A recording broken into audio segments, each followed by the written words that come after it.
a project. We still have the potential for more quizzes, the final exam.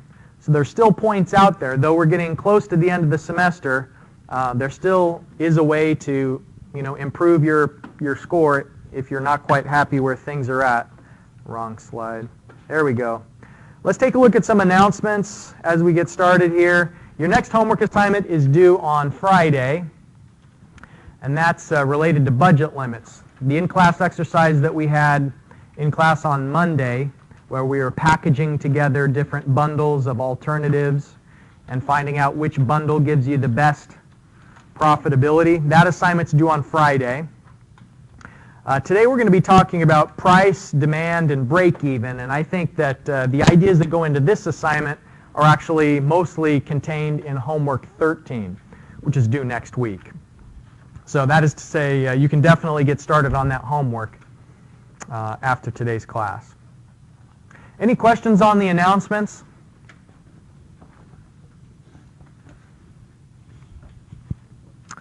All right.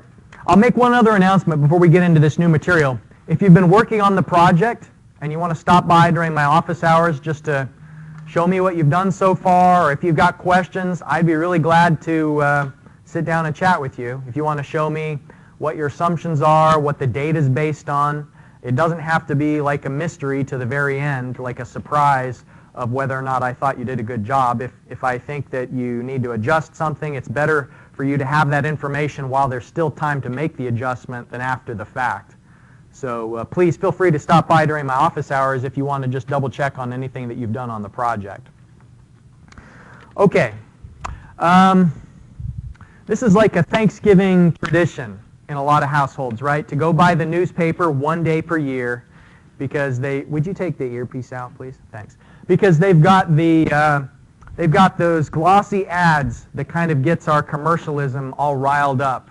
And we think about how great it would be to get a new TV for $269, or we think about, oh, is it worth getting up at 4 a.m. for a $7 toaster? Businesses, by lowering their prices, have the ability to stimulate demand. Like here's a picture of people standing in line, some of them with lawn chairs. You can see it's still dark outside. When I've taught outside of the United States and I show pictures like this to my students, they're so perplexed. They just don't get it because they don't have Black Friday in a lot of other countries. I think maybe Canada, but they definitely don't have Black Friday over in Dubai. The idea is that price and demand are linked. And if you lower the prices, then demand will increase. Now, unfortunately, if the prices go too low, then a company can get in trouble. And I think probably many of you saw the headlines or maybe saw signs out by the side of the road that Toys R Us went out of business recently. And I think the reason why is they faced a lot of pressure from Amazon. Amazon's kind of the low-price leader. They don't have stores, and so their operating costs are lower than some business that actually has to pay property taxes and heat up the showroom and keep stock for people to maybe steal or break there in the showroom. So Amazon avoids a lot of the costs that a physical business can't avoid.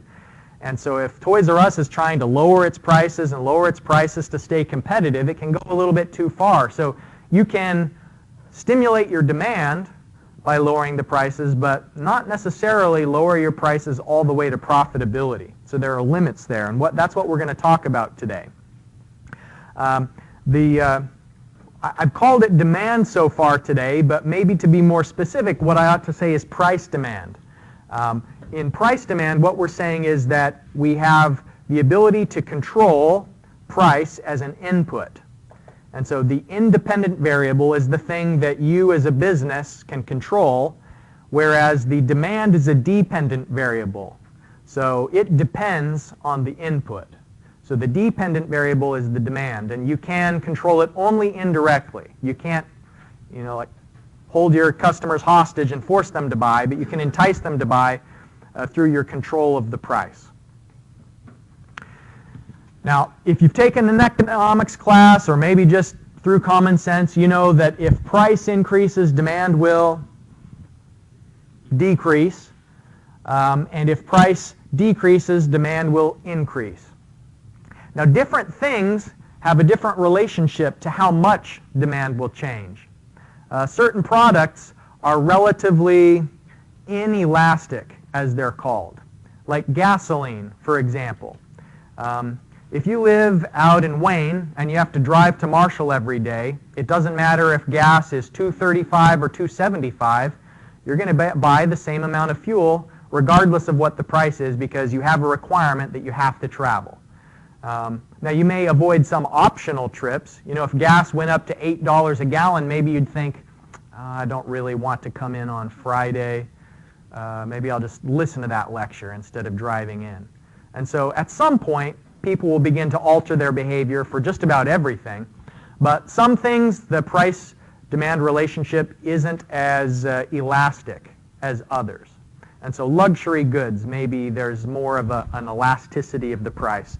But the necessities like water, food, gasoline, the relationship is less elastic. If we were going to graph the relationship between price and demand, this is one way we could do it. This is showing maybe what if there was a linear relationship.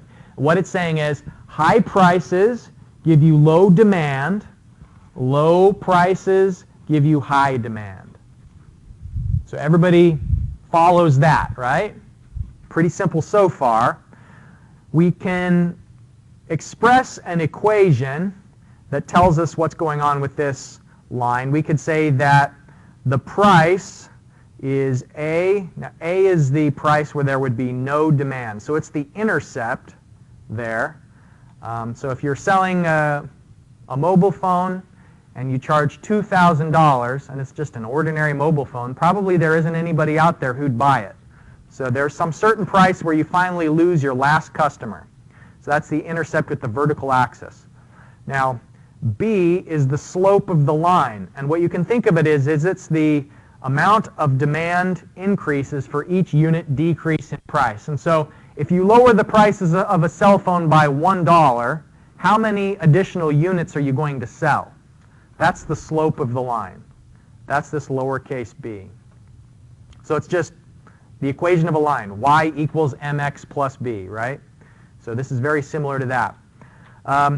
Now we can calculate the revenue that we can generate by multiplying the price times how many units are sold. So what we're saying is the revenue, that's the income that you get for selling things, is the price that you charge multiplied by how many are sold. That's a simple idea, revenue. Another way to calculate revenue, if we want to substitute in that equation that we have for price, remember that price depends on the slope of the line, the demand, the intercept. So if we're trying to express our revenue in terms of demand, the relationship between demand and total revenue, then this is the equation that we'd use. You don't have to memorize this equation. You can just kind of reason through it that revenue is the price per unit times the number of units sold. But you can also substitute in the price equation into the revenue equation.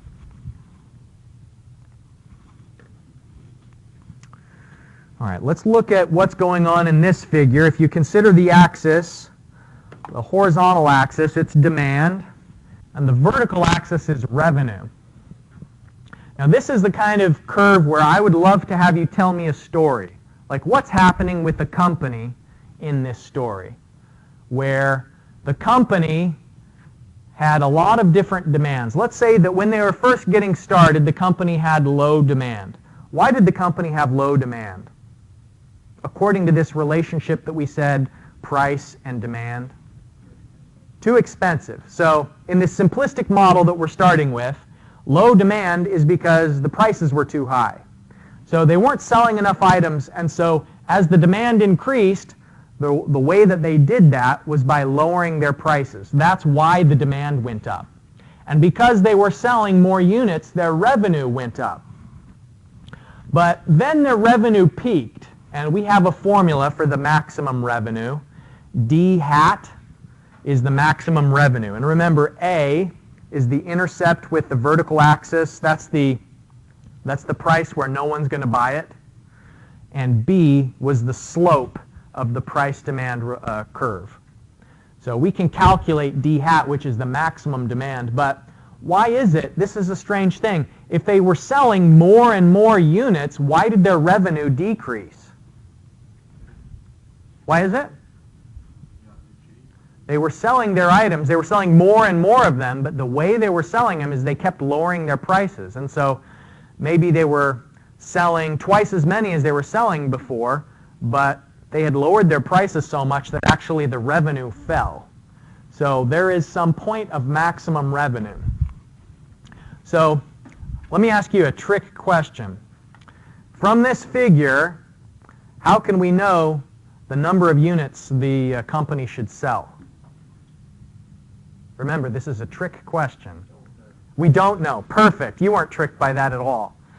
Why don't we know? How come from this figure we don't know how many units the company should sell? It's only a function of demand. So revenue is a function of demand, not a function of the units sold. Okay. I think that's headed in the right track for sure. When you're a company, what are you trying to maximize? Profits. So let me on the whiteboard. Let's derive an equation for profit. It's a really simple equation. Profit equals what and what? Good. Revenue minus costs. This only shows revenue. So the reason why we don't know how many units the company should sell is we don't know what their cost structure looks like. Not yet. Cost has two components. There are the fixed costs that you have to pay no matter how many units you're making. So things like your rent or your management salaries. Those things are going to be the same regardless of whether you're making 10 units per month or 1,000 units per month. And then the variable costs are the expenses that increase the more you make. So if you're making a cell phone, then the amount of material costs is going to go up the more units you make. So some costs are fixed and some are variable. Now the variable costs we can break down even further. We can say what's the variable cost per unit. So if I make 1,000 cell phones, I can find out my variable costs for 1,000 cell phones, but I could also look at it on what's the variable costs for just one cell phone. So I'm talking about like the RAM, the CPU, the glass, the plastic, so much plastic in this one. We would find out the variable cost per unit. So that's the lowercase v, variable cost per unit. So here's this equation that we just talked about. Revenue minus cost, that's profit. So remember, a company, what they want to do is a company wants to maximize profit. And so the number of units you should sell is optimal demand. D hat was maximum revenue. This D star is max profit. So max profit isn't the same thing as max revenue. So this is A, which was the intercept of the line. It's the price that you'd charge and have no one buy it. So it's the price that has no demand.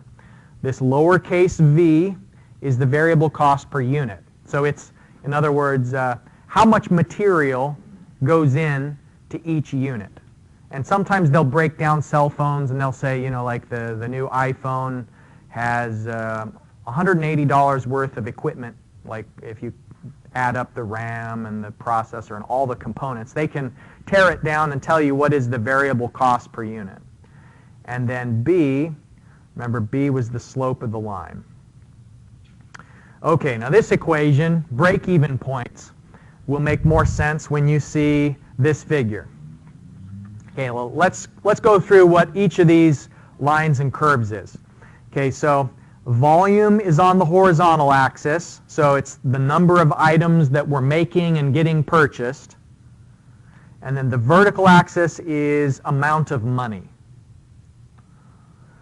Okay, so the fixed costs, this horizontal line just means that it doesn't matter how many you make, the fixed costs are the same. This curve is the total cost. And you can see that the distance between the fixed cost and the total cost is the variable cost. So for a certain number of units, if this is 1,000 units, my total costs are the fixed costs, which include all those things that you have to pay, no matter if you make a few units or a lot. Fixed cost and then variable cost per unit multiplied by the number of units will tell you the overall variable cost. And those two things together gives you C sub t, which is the total cost. So this total cost curve says that the more items you're making, the higher your costs are going to be. And you'll notice that there are a couple of points that the cost curve intersects the the revenue curve. So this shaded zone where it's shaded in gray, that's where the revenue line is above the cost line. That's what you're hoping for. When you operate a business, you want to have more revenue than cost. But what's the best amount of demand? It's the amount of demand that get these two lines the furthest apart. So the cost line and the revenue line, you want to have them really far apart, because the further apart they are, the longer this profit line is. And so think about it from a graphical perspective. At this first break-even point, where you're finally just making more money than your costs, the two curves are getting further apart. So think about the slope of the line. The slopes are different. And so if they're getting further apart, that means it's not yet at the optimal demand. But when the two curves are parallel, that means they're as far apart as they're going to get. And if you go to the left of that, they're not as far apart. If you go to the right, they're getting closer together again. So for the graphical approach of identifying maximum profit, which is D star, to maximize the profit, you just find the point at which these two curves are parallel. The other way of looking at it is you could do goal seek, or you could just put in a lot of different demands and find out how much revenue and how much costs do you have for each one of those. Okay. We are not going to have enough time to get through this in-class exercise, and so I'm debating whether we should try and push it to class on Friday, or if I should put a video of this in-class exercise. Let's do a vote. Who wants me to push this so that on Friday we've got 2 in-class exercises? Okay, that seems to be the majority. You don't want to watch another one of my stinking videos, so you don't have to. All right. All right. We'll do this one on Friday along with the other material that we're going to cover on Friday. That's all. Since we don't have time to go through this, that's all I've got for you today. Let me just emphasize again that if you've got concerns on your exam, please stop by my office upstairs on the 3rd floor during my office hours, and I'd also be glad to talk to you about the project as well. So have a good day.